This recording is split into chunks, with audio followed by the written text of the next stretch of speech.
people find you or advertise. You know, you have to spend money, and I didn't do those things, and I didn't really try that. I like playing the games, I think, more than actually making the money. So you know, So I have to Scott, get a job though, or else I'll never be. I won't be able to play any games. So. I love that. So my limiting belief is that it's either got to be a new game or you've got to have what was the other one? You've got to spend money to get the marketing.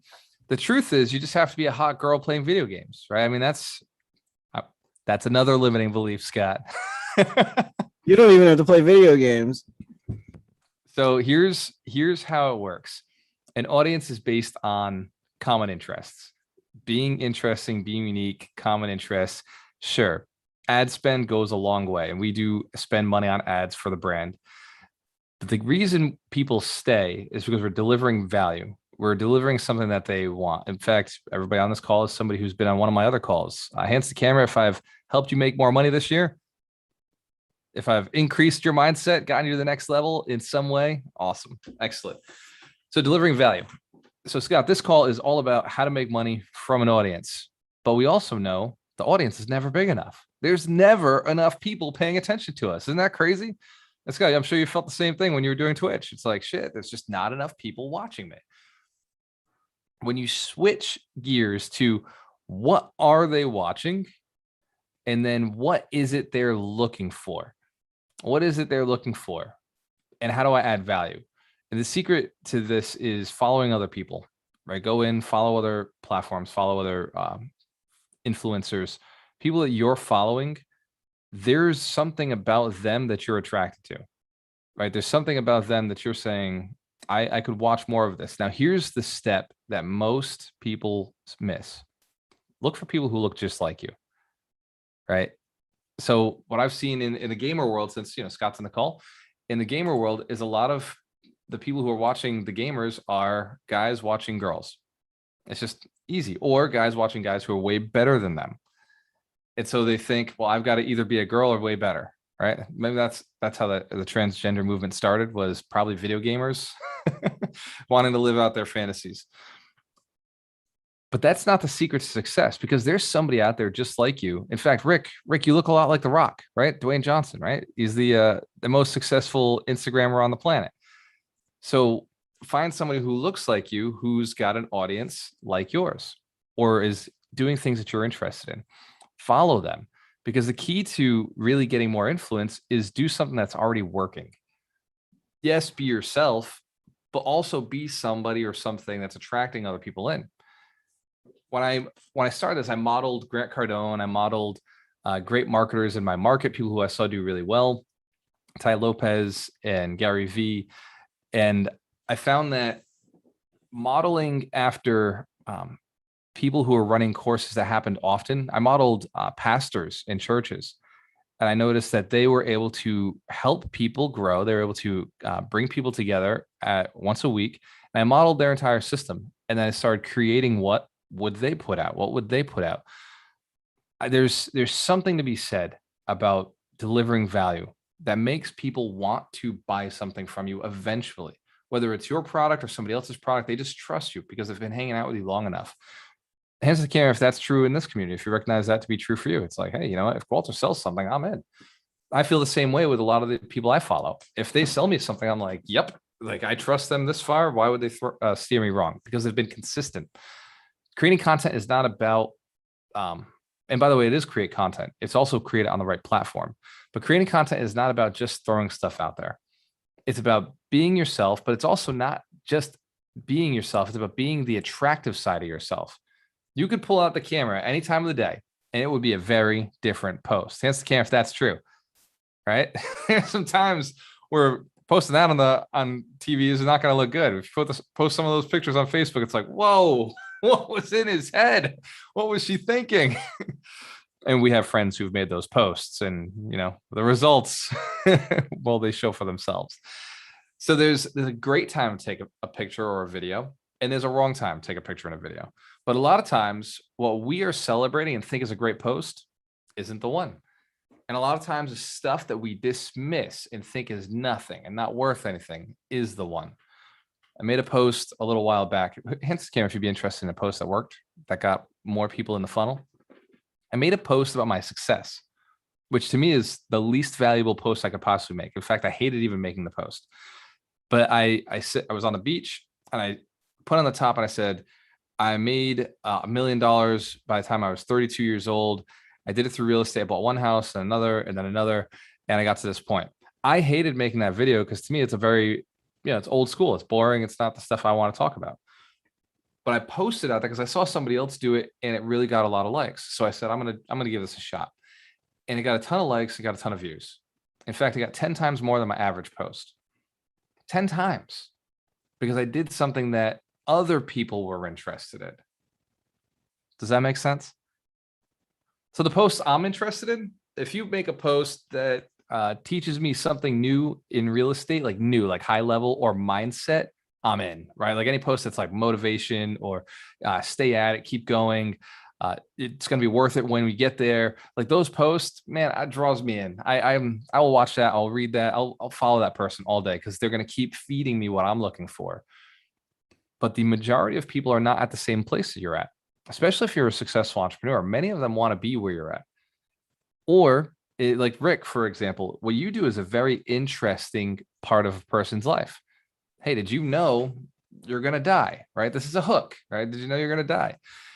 And when you do die, it costs a lot of money. It costs money to live. It costs money to die. And what I've discovered is here are some tips so you don't get taken advantage of after death. So your family doesn't get taken advantage of after death. And then delivering a tip. One of the tips is, did you know you get a price on the coffins that is totally different from what the funeral home's selling it for you? Did you know that you can get a better price on the flowers if you do this, and buy at this time of the week or this time of the month, or this type of flower is going to be more affordable than others, or you go to a different place? Like there's tips in the funeral business that you can deliver that will draw people in. They'll say, man, did you know this? Check this out. Like this is unique. This is different. And it draws people in. Scott, welcome back. We saw you drop off. Yeah, I'm having Kevin, issues, welcome, man. brother. I'm having issues with my stuff, but I'm getting it sorted out. But I'm here and I'm listening. Hell yeah. And fortunately, it's live streamed, it's recorded. So if there's anything you missed, you can always jump back. Sweet. So creating the content and drawing more people in is a effort. This is not going to happen overnight, right? You can tell like my process of creating video and content has taken me years to get to the point where we'll say on a Saturday, 100 people will show up on a good day. And on a Saturday where it's sunny outside and everyone has plans, maybe 40 or 50 people show up. But they're consistent. They show up and they're gaining something of value. That took a long time before I could speak like that. It started with me just throwing videos up that I thought were good, and I got some likes and I got some hates. Unfortunately, I've gotten to a point where people don't hate me anymore. I mean, they just don't post about it. I got the haters out there. They just, when I started, I was getting a lot of hate. I was getting a lot of people saying, man, like he doesn't know what he's talking about, or like he sounds dumb on the camera. And those hate posts drove up my traffic up. Anytime somebody would pick on me or not like something I posted, I would get more and more attention on it. Now I live too soft, right? I post something and I'm surrounded by a community who loves what I post, and they like it and they comment. And so that goes up in attention. Either one is better than not posting. When you don't post, nothing happens, nothing grows. And another day has passed and no asset has been built and a day's gone by. No skill has been built. So either way is beneficial. If you're afraid that people are going to say something about you, cool, awesome. The more comments on a post, the better. If somebody doesn't say something about you, that's the stuff to be afraid of. Am I posting things that aren't getting value? But there's something that I noticed recently that I almost stopped doing because I thought that it wasn't getting value because I wasn't seeing the likes. If people are saving your post because they're so valuable, they're saving it for later, or they're sharing your posts, that's even more influence for yourself. Some of my infographics where I talk about real estate and I just lay it out and I give a lot of information on those infographics, those don't get likes, but they get saves and shares. So people are seeing it as an asset and saying, I'm going to store this for later because this was so valuable for me. Hence the camera, if that makes sense. The game's not always intuitive, but if you're creating great content and adding to it over time, a new skill, a new piece of content, a new video or a new style, a new photo or a new quote, then eventually something will pick up. People get used to it. People get, they'll start to rely on it. They'll count on you for those posts. Maybe they go back a month, or maybe they share it with somebody else. Say, hey, they made this great post. You got to go check this out. They're known for great posts. You want to become known for great posts. How do you do that? You got to post a lot. Social media is we'll say a 2-3 year process. There's no just skyrocket day one, unless you spend money on ads. Unless you spend money on ads, which Scott was talking about earlier. But if you spend money on ads and you haven't practiced, you haven't gone out and tested the field, your money's going to go nowhere. You can spend a lot of money and get no return. Hence, camera, if that, that's true too. My first year spending ads, I probably spent $15,000 on ads. I never got back. Never got it back. Didn't break. I'm not talking break even. I'm saying never got the money back. And then the next year I spent about 15,000 and I broke even on it. That just means that either my conversion wasn't right, or I didn't have a good enough product that could convert, or I wasn't hitting the right audience. There's a little bit of a process with ads, but by going out and creating great content that people like, you can skip a lot of it. Look at the posts that did really well, use them as ads. Does that make sense? So why do I talk about influence and audience? Because once you've got an audience, you can sell them just about anything. That's what the affiliate program is all about. Sell my program, sell somebody else's program, sell Amazon books. I affiliate with Amazon because I've got an audience and I know that I sell something like Amazon sells something valuable. I said, why not put their links on my website? 52 Weeks to Wealth. Who's heard of the 52 Wealth Principles? Who knows there's 52 books that go along with it? If you go to the 52 Weeks page, if you go to gualtermerlo.com/52 weeks, on that page, I have all of the books listed out that go to the principles. And then I put their affiliate links in. You don't build an audience to make money. You build an audience because you enjoy teaching something. You enjoy sharing something. You enjoy being out there and doing something that's really important or impactful, or you know that there's people who are going to learn, or you care about other people. Like, that's why you build the audience. But then once they show up, serve them. I had the 52 weeks listed out. Actually, first I started. I didn't have it. Then I got asked for it, so I created it. Then I got asked what books would go with it. So I partnered up with Mike Shine. He and I created that. And then I asked, do I have links to the books on my site? I was like, I do not. And so I went and I got all the links. And then Mitch Durfee one day told me, he said, hey, I'm going to go click on the website so you can get paid for it. And I looked at him, I was like, what do you mean I get paid for it? I haven't put affiliate links in there. And he showed me the process and he said, man, like, I bet you the people who are clicking on this want you to get paid over going to Amazon. They could all Google the book. And that's when it hit me. It's unethical not to put your affiliate link on something. If you've built an audience, they care about you, they want you to get paid. Hence the camera, if you know that's true. So all of the getting paid stuff happens after the value stuff. Happens after getting to know your audience, getting to identify your audience first, pick somebody you care about, pick up a certain type of person. So when I started real estate, guess who my certain type of person was? Anybody know? 65-year-old divorced women or 65-year-old widows. I know, it's pretty interesting niche. Portuguese, by the way, Portuguese, 65-year-old, 75-year-old Portuguese widows, because I knew that with their husbands gone, they don't want to own the house anymore. And so they'd be selling their house at a discount. Hence the camera, if you recognize it's sometimes the path you go down is not exactly what you'd expect. But after all the research I did, I discovered that I had to go talk to the Vavos. The Vavos had all the real estate, and they were the ones who were looking to sell. And they were the ones that I wanted to start hanging out with. So I adjusted my marketing.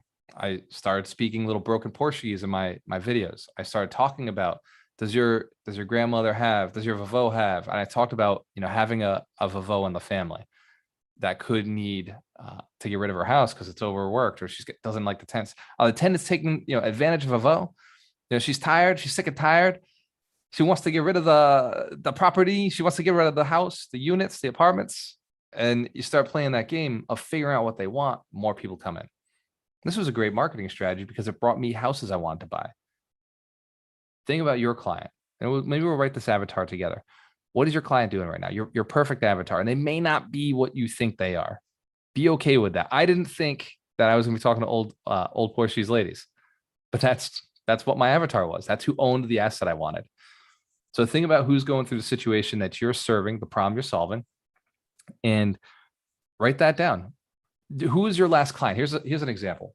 Here's how you find it. Who was the last 5 clients? What do they have in common? And if they were all different, go back 10 clients, go back 20 clients. Find your favorite clients, not the ones that worked with you all the time, but the ones that you liked the most. You liked the most. You either made the most money from them or you just had the best experience with them. Those are the clients who I'm more of. So what we've done with Alchemist Nation is I just say, basically that's the Kim or the Melanie or the who's the other one we talk about all the time? Saeed, right? Or Ken Hoffman. Like I have my ideal clients for each kind of model. And I know that those people do stuff. They buy things. They buy real estate. They buy courses. They invest in other people's programs. They invest in other people's businesses. So these are the assets that I'm looking for because, no matter what, doing what we do, we're going to attract people who don't have the skill sets, the knowledge, or the income that they have. But these are people who have the ability to help build other people. They have the ability to make room for them in their companies. The Rick Aons, right? And we say that too now because Rick came in without ever going through the mentorship. Rick was just like, I'm getting value. I'm going to come to your live event, right? So now Rick is a whole new kind of avatar. And we look at it and we say, what is Rick looking for? What are his problems? What are his opportunities? That's why sitting with any one of you gives me knowledge. It gives me the ability to go and multiply more of the good people I already hang out with. Same with Kevin Pereira. We look at Kevin and we say, this is somebody who runs stuff for us. Elizabeth Miller, they literally run an entire event for us. So that's a demographic. That's a target market for us. We could get more of those. We could get more deals. Hence, Cam, if you're recognizing that's true, right? I mean, this is a simple process, but it's so simple, it's easy to forget or it's easy to skip over. Look at your past 10, 5, 20 clients that have been really good for you. Write down their names, come up with a name for them. I've seen some companies have Jennifer, right? And Jennifer is their marketing avatar. She's a 26-year-old woman who wants to buy real estate. She just got engaged and she's got a baby on the way. Fucking Jennifer is ready to buy real estate. Hands to can if you know that's true. Like that, Jen, she's about to close something.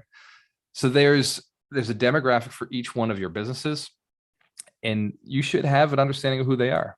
When I was working with agents, I would talk about Jennifer, a 26-year-old woman who's getting married. You know what she's doing? She's going to wedding expos. Damn, if you went to wedding expos and you had a list, I bet you a few of them would be Jennifer. A few of them on there come through with their fiancés buying everything, or all their bridesmaids, they're buying everything. Not too long from now, they'll be looking at houses. And Walter, when do you ever stop tweaking like that? Because again, right, I'm taking it as a broad where it's like, hey, here's my broad business, right? My main idea. Obviously, I'm not selling ice in Arizona, so we get an idea, right?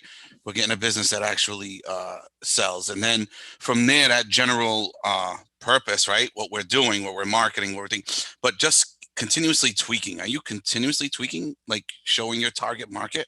Because obviously, like you just stated, like you're getting a numerous amount of people. You know what I mean? You obviously don't fit in everybody's bill or box, right? But you tend to create others, right? And use others. You know what I mean? Like myself, like Kim Harvey, like Darina. You know what I'm trying to say? So that in itself is a skill that is so valuable, but I'm just asking, like, does it ever stop? Right. Cause I'm always like thinking like that, like, oh man, who can I, so I don't know. Like, I think just working on those skills constantly is definitely a goal to get at. Yeah. I would say when like Rick Aon, right? He's probably the new kind of avatar for us is somebody who wants to go to events, who's not met us yet and is willing to go in and do that aspect. So now we're looking at it and saying, okay, like this is somebody who's shown up. There's more people like that. I think part of this process is I get really excited when somebody new comes through who doesn't fit an existing avatar. That means that something we've done crossed over somewhere, and I'd like to do more of that. Now, following the process of learn it, do it, delegate it. So anytime I see someone who has a potential to be a leader, I'll go and I'll let them know I see potential for you to be a leader. Dedicating some time into these nuances. Yeah. Yeah. But look, Kevin, I don't babysit you, man. You show up the way you are. No. I totally understand. But still, though, you know what I mean? Like, if you to really like be a killer, you know what I mean? Like that, you're targeting things, obviously these nuances have to be paid attention to. Yeah. And it's one at a time. I think that's the secret. Have you ever seen a mixer for like a DJ uses a Yeah. mixer? They have all the Right. dials. Well, back when I was in the band, when we were touring, the DJ who did all our sound, he said, "Hey, look," I was like, "Damn, like this board looks so confusing." And he said, "Nah, don't worry about the board. Just know what one knob does.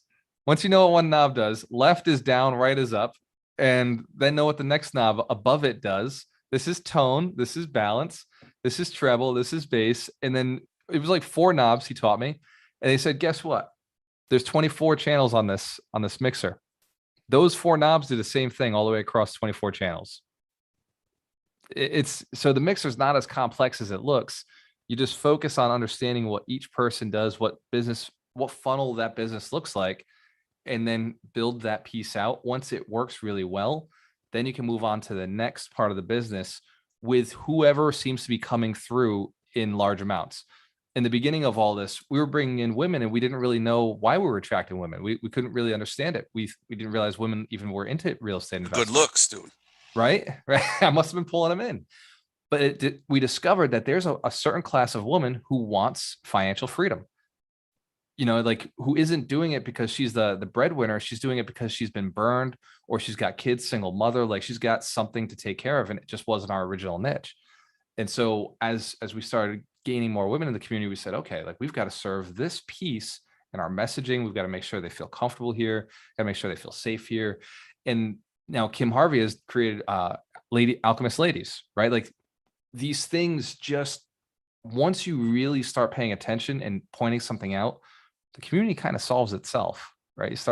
You'll start noticing, and it grows, it expands because you put that intention out there.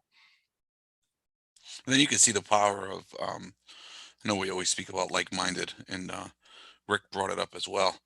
I mean, the energy is unreplaceable, to be honest with you. I think that's what's unreplaceable, and also undefinable, or even like you can't really put a number on it, just for example, spending a few hours with Kim Harvey, you know what I mean?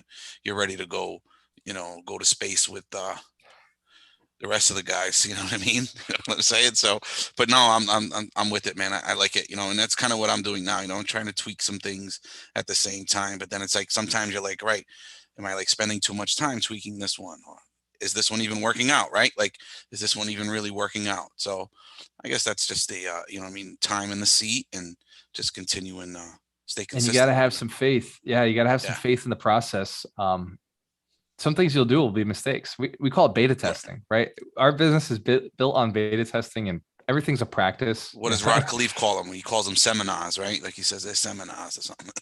Yeah, they're seminars. They become seminars. So every mistake just becomes something we talk about later.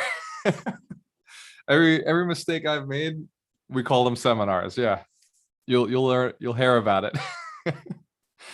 So yeah, I would say stay at it, stay focused on it. And what you're building with the Monday nights, the wholesale mastermind, between you and Elizabeth, you have the two dichotomies of what we see coming in there. But it's young entrepreneurs. There doesn't seem to be a specific gender anymore. It's young entrepreneurs coming in who are looking to learn wholesale, and they're looking up to somebody who's doing the cold calling. That's what they really have the most fear around. When they see you doing it, you're attracting people who are willing to do it. And so that, just keep expanding what you're doing and pushing that message out. You're going to build a bigger team who's going to be sending you more deals. Well, we have what I've been like shocked about, surprised about, is just the amount of like out of state, right? The out of state reach. Yeah. Obviously, you know what I mean? You're stuck in this little Fall River, Rhode Island little bubble, but with the internet and Zoom and the way you guys have really dialed in these techniques that you're talking about in marketing and creating affiliates has really broadened, our audience. And well, yeah, Rick is in Tampa, right? Like that's what I'm saying. Yeah. And it gets more useful as we start figuring out what we're capable of. Even Mike Shine had that issue when we started this. He's like, man, I don't know how to make money from people in another state. Oh, yes. Oh, I got to jump off. I got the Boston RIA at 7:00 and I got to go help them set up their Zoom. So ladies and gentlemen, take it slow. This is building an asset for yourself, and it's worth doing. I promise. There's people out there who look just like you, who talk just like you, who want to look up to you and aspire to what you've done and have created. We all look different on camera. That's who you're going to attract. You're going to attract people who are just like you, who feel comfortable with somebody who looks like you. So go do your thing, do some video. We just did the 52 weeks to wealth. Post a video on what that takeaway was. Steadfast as a faith. Talk about what that was valuable to you.